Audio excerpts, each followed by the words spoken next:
કચ્છમાંથી 14 જેટલા નકલી ડોક્ટરોને પોલીસે ઝડપી પાડ્યા છે તો આ ટોળકીને નકલી ડિગ્રી આપનાર સુરતના નામાંકિત ડોક્ટર રસેશ ગુજરાતી અને અમદાવાદના બીકે રાવતની પણ ધરપકડ કરાઈ છે।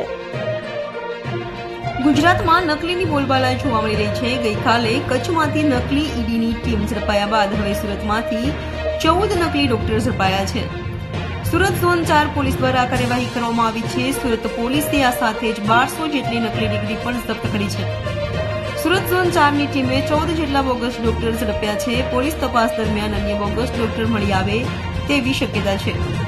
મુખ્ય આરોપી જાણીતા ડોક્ટર રસેશ ગુજરાતીની પણ ધરપકડ કરવામાં આવી છે। સુરત પોલીસ દ્વારા અમદાવાદના બીકે રાવતની પણ ધરપકડ કરવામાં આવી છે, જે બોર્ડ ઓફ હોમિયોપેથીનો ડાયરેક્ટર છે। આ તમામ પાસે 1200 જેટલી બોગસ ડિગ્રીના ડેટા પણ મળી આવ્યા છે તો ભીમ.com ગુજરાતની વેબ પોર્ટલ બતાવી રજીસ્ટ્રેશન કરતા હતા। હાલ તો આ મામલે વધુ તપાસ હાથ ધરાઈ છે। सूरत शहर में माननीय एचएम सर, डीजी सर और सीपी सर इनके निर्देशन से जो फर्जी डॉक्टर हैं जो बिना डिग्री के या गलत डिग्री के साथ में प्रैक्टिस करते हैं, उनके लिए इंफॉर्मेशन मिला कि पांडेसरा पुलिस स्टेशन विस्तार में 3 डॉक्टर के बारे में इंफॉर्मेशन मिला कि वो उनकी डिग्री फर्जी है और यहाँ पे वो एलोपैथिक दवाओं की प्रैक्टिस कर रहे हैं। तो आरोग्य विभाग की टीम के साथ में शशिकांत मिश्री महतो, ये एक प्रिंस क्लिनिक करके चलाता है, दूसरा सिद्धार्थ कालीपद देवनाथ और तीसरा डॉक्टर जो है वो पार्थ कालीपद देवनाथ। ये तीनों डॉक्टर हैं, ये पांडेसरा विस्तार में एलोपैथिक दवाओं के साथ में प्रैक्टिस करते थे। तो आरोग्य की टीम के साथ में इनके यहाँ पे पुलिस की टीम गई और जब इनकी डिग्रियों की मांगी गई इनसे डिग्री, तो इन तीनों ने BEMS की degree bachelor of electro homeopathy medical science इसका एक सर्टिफिकेट दिया और इसका फुल फॉर्म उन्होंने अपने हिसाब से बताया कि ये सर BEMS जो है वो basic of electro homeopathic medical science है। और बाद में जब आरोग्य की टीम ने बताया कि इस तरह की कोई डिग्री गुजरात सरकार के द्वारा अधिकृत कोई भी विभाग नहीं देता है, ये डिग्री है वो बोगस है, तो डॉक्टर से पूछताछ की गई कि आपने ये सर्टिफिकेट है कहाँ से लिया। तो उन्होंने बताया कि यहाँ रसेश गुजराती करके हैं डॉक्टर और वो लंबे टाइम से ये जो है बहुत सारे डॉक्टर ऐसे हैं जिनको उन्होंने इस तरह की डिग्री दी है। और उसके बाद में जब इन तीनों डॉक्टर से पूछपरछ करने के बाद में उनका स्टेटमेंट रिकॉर्ड किया गया, जो वहाँ से मिला वो एलोपैथिक दवाई है वो पंचनामा में रख के और कब्जे किया गया। उसके बाद में रसेश गुजराती को यहाँ पे जाके उससे पूछताछ की गई और सर्च की गई। तो वहाँ पे भी जब रसेश गुजराती के यहाँ पे उसके ऑफिस में गए तो बालाजी कृपा सोसाइटी पालनपुर जगात नाका रामदेव रोड पे रहता है, वहाँ पे रजिस्ट्रेशन फॉर्म्स मिले, आई कार्ड के साथ में इस तरह के सर्टिफिकेट मिले 7, खाली सर्टिफिकेट जो प्रिंट करने के लिए थे वो 5 मिले, अलग अलग सर्टिफिकेट उनकी जीरोक्स 15 मिली और मेंबरशिप रिन्यूअल के फॉर्म 8 मिले। तो डॉक्टर से पूछताछ की गई कि आप ये BEMS का सर्टिफिकेट या डिग्री ये किस तरह से देते हो, किस तरह से ट्रेनिंग करवाते हो।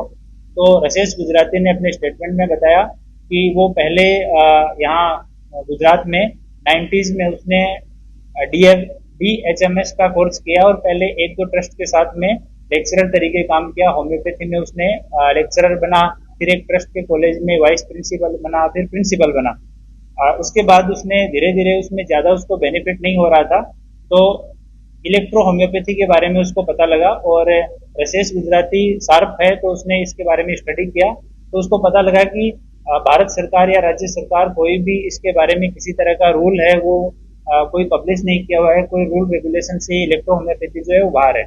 तो इसने एक अहमदाबाद के डॉक्टर हैं बीके रावत, उनके संपर्क में आया ये, फिर इन दोनों ने मिलके पहला जो इनिशियल कुछ लड़कों को 5-7 लड़कों को जिसका नाम इनको भी नहीं पता है, उनको प्रॉपर तरीके से इलेक्ट्रो होम्योपैथी के बारे में बताया। 3 साल का कोर्स था पर लगभग 2 साल में इन लोगों ने उनको ट्रेन किया और इलेक्ट्रो होम्योपैथी की दवाई देना, क्या क्या रोग का उपचार हो सकता है वो सिखाया।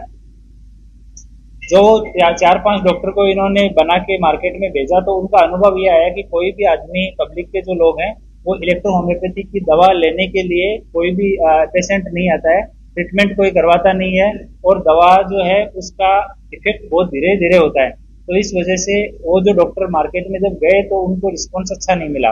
तो इन लोगों ने बाद में अपनी स्ट्रेटेजी 2002 के बाद में इन्होंने अपनी चेंज की और इन्होंने जितने भी लोग थे जो कोई किसी डॉक्टर के यहाँ काम करता था, बाहर का व्यक्ति, उन लोगों से संपर्क करना चालू किया। इन्होंने उनको कि आप हमें 70,000 रुपए दीजिए, हमारा आयुष डिपार्टमेंट जो गुजरात का है उसके अंडर में हमारा board of electro homeopathy Gujarat ये रजिस्टर्ड है और ये अहमदाबाद में है। इसके अंडर में हम आपको ट्रेनिंग करवाएंगे और उसकी डिग्री देंगे। ये ट्रेनिंग 2.5 साल की ट्रेनिंग देंगे, ये सब महज दिखावा था। इनके पास कोई इंफ्रास्ट्रक्चर नहीं है ट्रेनिंग देने का, सूरत में भी नहीं है, अहमदाबाद में भी नहीं है। ये 70,000 रुपए किसी से 60, किसी से 70, मौका मिला तो 80 भी अलग अलग आदमियों से लेते थे। लेने के बाद में उनको 10 से 15 दिन में वो डिग्री प्रिंट करके ये लोग दे देते थे और साथ में रसेल जो है वो यहाँ पे उनको गारंटी देता था कि तुम लोग कहीं पे भी जाओ, एलोपैथिक, होम्योपैथिक, आयुर्वेद जो प्रैक्टिस तुम्हें करनी है तुम आराम से प्रैक्टिस कर सकते हो। एसएमसी, पुलिस, आरोग्य ये कोई भी तुम्हारे ऊपर हाथ नहीं डालेगा, इसकी मेरी जिम्मेदारी है।